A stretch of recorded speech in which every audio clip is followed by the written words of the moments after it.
Welcome to Sabzi Life. Conscious living with a twist. My name's Faizan Sabzi. And I'm Dr. Saira. And Dr. Saira, what do you do? I am a registered clinical counselor and speaker and boss lady of Faizan. That's very true.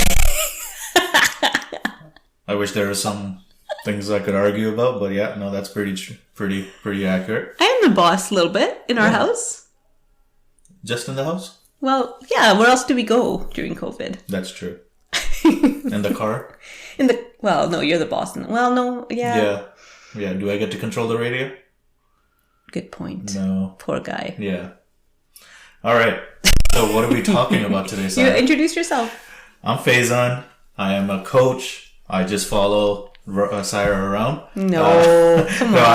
I help individuals or leaders kind of get to that next level, right? I identify what might be stopping them from getting to that next level, whatever that next level might be. So, what are we talking about today? So today we thought we would talk about what happens when you and your partner have different visions or different ideas of what a good life looks like.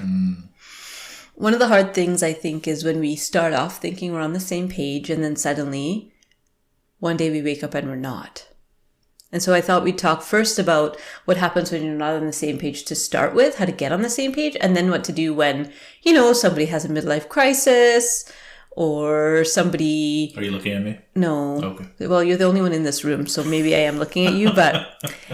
Right? Like if the other person has some sort of a change of heart, what do you do? How do you navigate that as a couple? So I thought that would be a good information for our people. Yeah. So what do people need to do to get on the same page? I think that's, and do we need to get on the same page? I'm still kind of on the fence about that. So convince me we need to be on the same page all the time. Not all the time. Okay. I'm not saying all the time, but I'm saying about the big things, the things that really matter, right? So like things like, do we want to have children? That's an important thing to be on the same page about. Yeah. Isn't it? Yes. Yeah. Not just, children definitely important, but things like, how we spend our days. I think we've seen at least, in the people that we've been working with, having trouble just like, I thought we were going to spend our days doing X. Well, and I think, how do we get there? Your question about how do we get there? Yeah. I mean, first of all, we have to be willing to talk to each other. There's this thing that we do sometimes, which is called mind reading, where we think we know what the other person's thinking and we assume that they should know what we're thinking. And lots and lots and lots and lots of miscommunication happens that way. And I see that with my clients all the time, right? They'll tell me something about something going on with their partner. And I'll just say, so have you talked to them about it? And they'll say, no.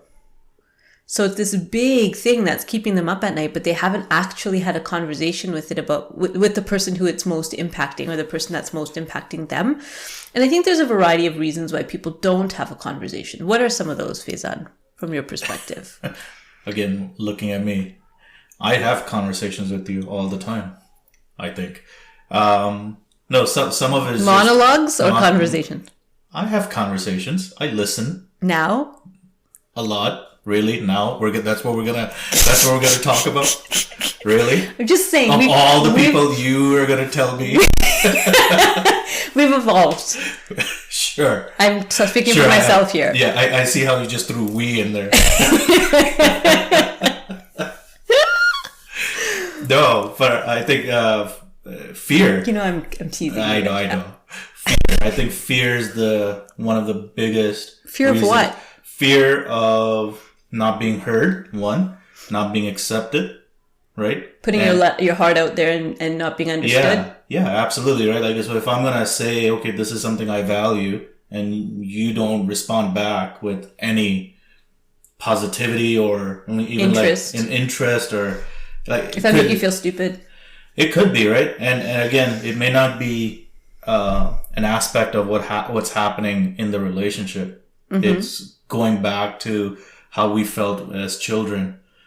Some Right. of us grew up, having the children should be Seen and not heard. seen, maybe not even seen sometimes, depending on situations, right? But it's like that's the place some of us are coming And so from. we haven't even learned how to ask for what we want. Yeah, absolutely. So we don't even have the tool sets of how do we have a conversation, because sometimes I know when we started, I'll take it back on me instead of just putting it on you, where I listed or I tried to have those conversations as a demand conversation. Like, this is what I want. This is what we're doing. This is what's going to happen. I just said you like threw down the gauntlet. Boom. This is what's going to happen. Not, hey, can we talk about it? I have an idea. Yeah. I have an idea. When did you do that? When's an example of that? How about the time I quit my job when our baby was 3 months old? How about that time? I've very conveniently blocked that time from my memory. I try not to think just about like, those days. hey, Woo! yeah, I don't want to, like, that's not the life I want, and I'm out. Oh wait, what are we gonna do about financial support? But that was one. what was the real, like, okay, that's an action that you did, but what were you trying to get in that encounter where you changed your mind? Like, what was happening for you? And what was happening was I was obviously at that point unhappy, and I was like, okay, how am I gonna, like, if this is a life that I'm gonna choose, especially having a new baby at the time, is this a life I want to lead?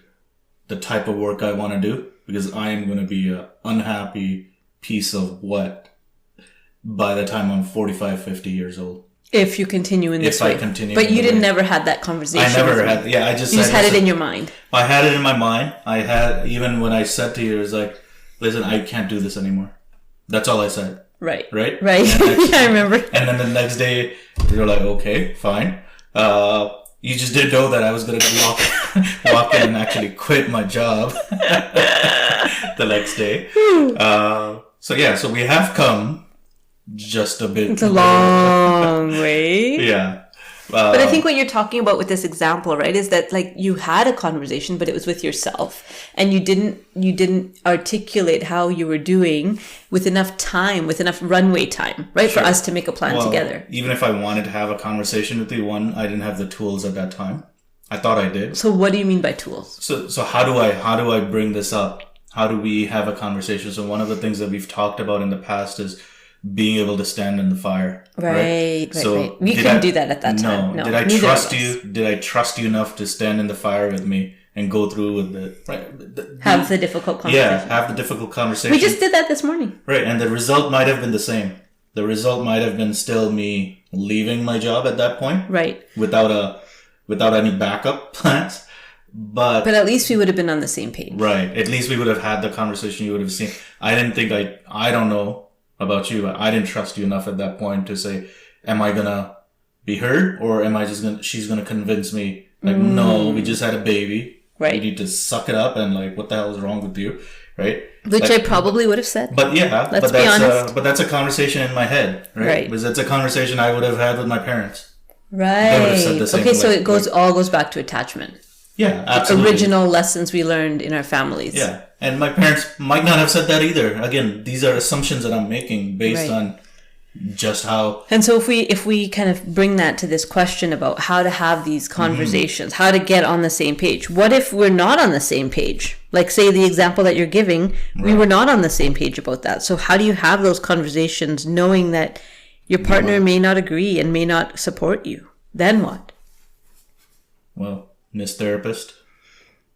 How do we move forward in this situation? Well, I think the first thing to do is to, if it was my client asking me that question, I would say, well, first let's look at what's really going on here. Because what I find is usually the conversations we're having with our partners are replays of conversations we've had with ourselves and with our parents at some point in our past. And so what happens is, like, for example, I tell myself, what's something I tell them? I'm a fraud, right? This is just keeps, even now, it still comes up sometimes. Yeah. Like, what are you doing? How are people even paying you for your lies? That's what I tell myself. And that's something that comes from, when I was 5 years old and we immigrated to Canada, and I felt like I had to fake it. I had to change my accent. I was British. I was born in England. And so I was faking it at the beginning, right? So I felt like a fraud, and I felt like if they found out who I was, I wouldn't be accepted. And because I wasn't accepted at that time in the 80s, whatever. And so that thing about me being a fraud is there, and it's like kind of this tape that plays in my head. So when I'm now trying to have a conversation with another person, first I have to check myself and say, what's the truth that I need to say, right? Not the nice thing, not the people-pleasing thing, not the thing that's going to get me accepted and, loved, but what do I actually need to ask for here? So that's the first thing, is figure out what it is that I want to say, because otherwise it becomes a manipulation. Right? Otherwise, it becomes me saying something in a particular way to get a particular outcome rather than to share how I feel. And there's a subtle difference between those two. So are you saying that we need to have a conversation with ourselves, an honest conversation with ourselves? I think we have conversations. So in your example, right, like the imposter syndrome, at least for me, I know that shows up as well. But to actually have that conversation somehow with ourselves. And what does that look like? For me, that's journaling, self-reflection, actually having, so sometimes I'll do like a dialogue where I'm writing a letter to my 5-year-old self. So one technique that we can use is, it's a journaling technique where you write, a question to your younger self, and then you answer with your non-dominant hand. And you can get such great insight that way about what's really going on for me here. And usually what I find for myself, and this is different for every person, but for myself, is I don't want to be alone, right? I don't want to be like left alone and unimportant to everyone. And that's my story of like, don't leave me alone. Right. Other people have different stories, like, I want to be right, or I want to be heard, like no one's listening to me, or whatever, right? Different things. So if I can get back to, first of all, my root fear is if I have this conversation with my partner, he's going to leave me, right? And so I have to check myself first and say, okay, first of all, he's not going to leave me. Second of all, even if he does leave me, let me work through that worst case scenario, right? And I've done this with clients where we've gone, okay, and then what happens? And then what happens? And then what happens? And most of us end up with, I'm homeless and addicted to drugs. Like usually that's the end result. And I have no friends and no family. Nobody cares about me. That's like, for most of us, that's our worst case scenario, right? Not all of us, many of us. It's like if you go far enough. So an example, right? So, okay, I want to talk to Faizan about my sister coming to visit for spring break. But I don't want to talk to him about it because I'm worried that if I have that conversation with him, he's going to challenge me, and he's going to say no. And then when he says no, I'm going to build resentment. And then when I build resentment, another thing's going to happen. It builds more resentment. And eventually there's so much resentment that we divorce each other.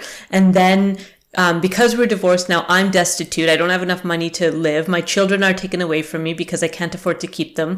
All my clients leave because I'm a mess and I can't be a good therapist. And suddenly I'm living in my mom's basement. Oh, wait a minute. My mom doesn't have a house right now. She's in between houses. So I'm living in my sister's basement. My sister gets sick of me because I'm eating too much food or whatever. And she kicks me out. And suddenly I'm on the street. And all of that happens within a split second. And so I don't have that so I don't bring it up with my husband that I would like my sister to come visit for spring break, because in my mind, unconsciously, so what I just did right now was I brought an unconscious process. I talked it through. And when you talk it through, it's clearly ridiculous, right? Clearly, there's so many points in that story that are ridiculous, but it happens unconsciously so quickly. So I don't even have the conversation because the brain goes to, and then you'll be homeless and alone. Like that's the bottom line of every story for me. And so I think one of the things is that we have to figure out what our own worst case scenario story is and check that against reality, right? Actually check that against reality. So many points in that story, things could go a different way, right? But in my mind, that's the worst case scenario. So we don't even have those early conversations. And this is where it's like gets really messed up, because then we're carrying all these things that we want to say, I think especially for people pleasers, and we don't say them because I don't want to be alone and destitute. Right. As my worst. What's your worst case scenario? My worst case scenario, like let's go back to that career thing, right? Trying to like quit. It was just like, I'm just going to be always told I come second. So just continue doing whatever is necessary. Because he's a second-born child. That's where that one comes from. No, but it's like, you know, Right? it's like, well, possibly. Looking at root causes. Possibly. But like for me, it's just been like, just do what's necessary to survive. Right. And your needs don't matter. Yeah. My needs don't matter. Right. You just got a child, like, doesn't matter, right? Like, so it's like that stops me from, I'm like, okay, like, I guess that's really going to be always the end goal. My worst case scenario is, yeah, my family just up and ends, like, figures out that I'm a fraud and says, what the hell did I just get myself into? Like, it's been 15 years, really now it comes out. And, Your family, you mean me and the kids? yeah, family, like, not just you and the kids, like, everybody, like, all of the extended family. All your like, brothers and everybody. Like, what? Who is this Yeah, guy? it's like, this guy fooled us for so long. It's funny, right? But it's a fear, right? Like, it's a fear. And where does it come from? Where does that come from, do you think? For you? Like how mine is from moving and immigrating Yeah, with? part of it is the immigrant story, right? Like moving here when I couldn't speak that much English. Mm-hmm. Like I thought I could, but I'm like, oh, what are my teachers saying? Like I attended school. I'm like, I had no idea what my teachers were saying. Mm. Right? And so it's like, I just had to like fake it. I'm like, okay, I'll just take the homework, Pretend. try to figure it out. Right? And my brothers helped me, but like my mom helped me, but it's like, it was tough. Right? So I'm always feeling like I need to just fake it enough. So And I where can does make it to the next does level. this always being second thing come from, do you think? Part of that for me is, there's this cultural story that I've bought into, Mm-hmm. which says, as a man, you step up and shut your mouth and just get the stuff done. Get stuff done, right? At whatever expense. At whatever to expense. your own health, to your own passion. And my father survived, made sure we survived, but it took his health. Right. Right? He Right. lost his health.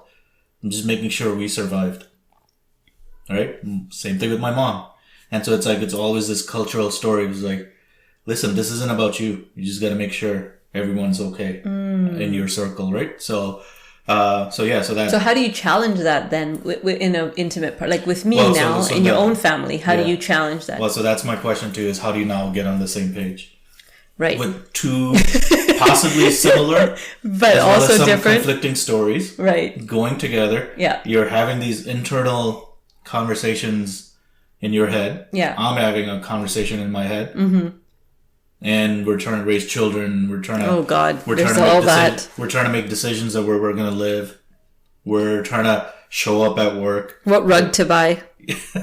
Like it could be anything, could right? be That sets anything, people off. Yeah. So how do we do it? Yeah. So how, like, what have we done? I think one of the things, like, what have we done? Okay, so one of the things I've done is you cannot be my supply. You, Faizan, Explain that to me. cannot be the person who gives me my love needs and my intellectual needs and my financial needs and my... That's very easy to say, isn't it? Like, mentally. Yes, so that's the emotionally, what does that idea, mean? right? Yeah. So what that means emotionally is that I accept that I'm alone. So the fear is I don't want to be alone. Yeah. And so then the work that I have to do is actually become comfortable in my own presence and trust that there's a higher, deeper part of me that knows that this brain of mine with all these like anxieties and worries and stories doesn't know shit. Are we allowed to say that? Well, we are now. Oh, I wasn't saying it before. Now that you've said it, now I'll just... okay, doesn't know things.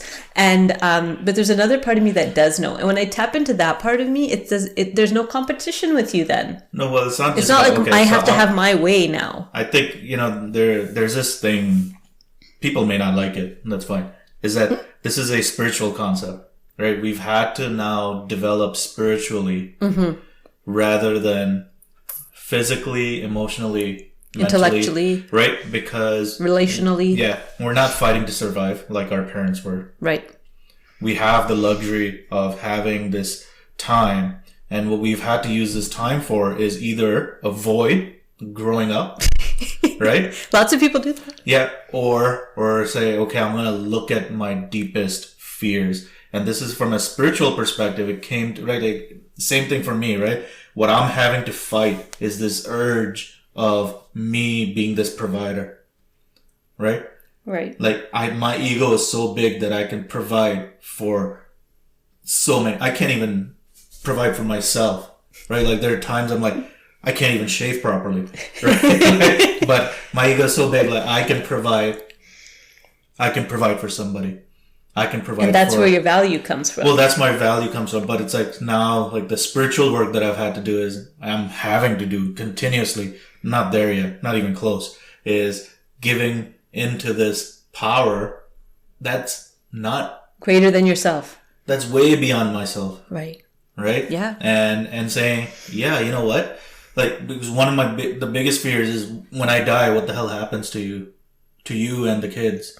I told you that I'm going to be, the kids will get taken away and then I'll have to But that's your story, right? Like, my story is I need to work hard to make sure that they're set up, they're okay. Right. But like, really, like, like somehow I can control the universe.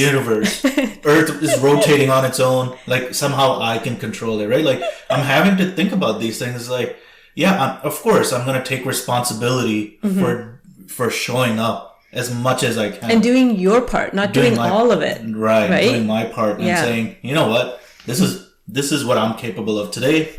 Did I do what I'm capable of? Most days, I fail at even achieving what I'm capable of. But that's okay. I'm like, next day, I'm going to show up again.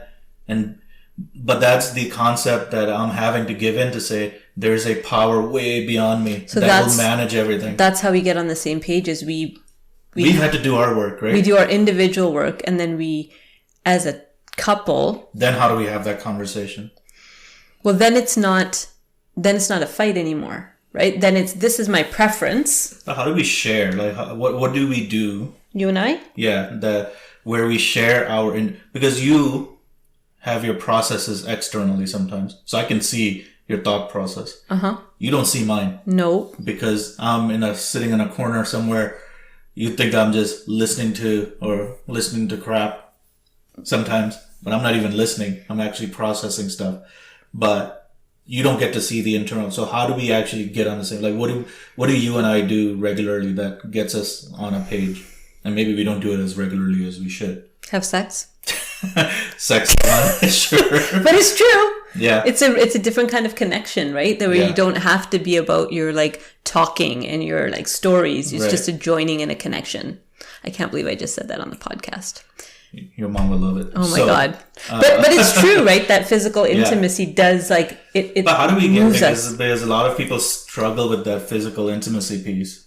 Right? Well, because when you can't be emotionally intimate, then physical intimacy isn't the same. Right. So my question to you is, what are some of the things that you and I do? Right. One of the things that I feel like we do, like whenever we go for a walk. Yeah. Those small walks. Being outside together. Even if the kids are there or not there, it doesn't matter for us. Yeah. Like yesterday, we went out for few minutes. Yeah. Right? And came back in, or when we're even shoveling the snow just together. Right. Like those pieces are like, we don't have to talk about it. Well, that's the quality time. So that's Faizan's love language, is quality time, right? So when we're physically together, you feel your tank is full. And for me, it's the words, right? So when you tell me, when you give me baba, when you pat my shoulder and say, well done, that's what I need. And so I think one of the ways of getting on the same page is understanding each other's love language and then spending the time and the energy to give your partner what they need rather than trying to get what you need. So just for a recap, what are the love languages? So there's 5 love languages: words of affirmation, physical touch, quality time, gift giving, and acts of service. And once you know your own love language and your partner's love language, then it opens doors, because then when he's like, for many, many, many years, I was so like thirsty for him to say the words, right? Because when we were dating, there was these letters and there's these emails and we had these long conversations, and then we got married and all of that stopped. And I was like, no, it's like he knew my love language to trap me in, and then just left. And then he was just comfortable. But then when I understood this love language thing, then I told him about it, and we started actually being more actively, again, not that, hey, Faizan, do this for me, but what can I do for Faizan? I think that's one of the big differences is not what can I get from my partner, but what can I give to my partner. That helps us get on the same page. And so people will say, well, I'm always the one who gives.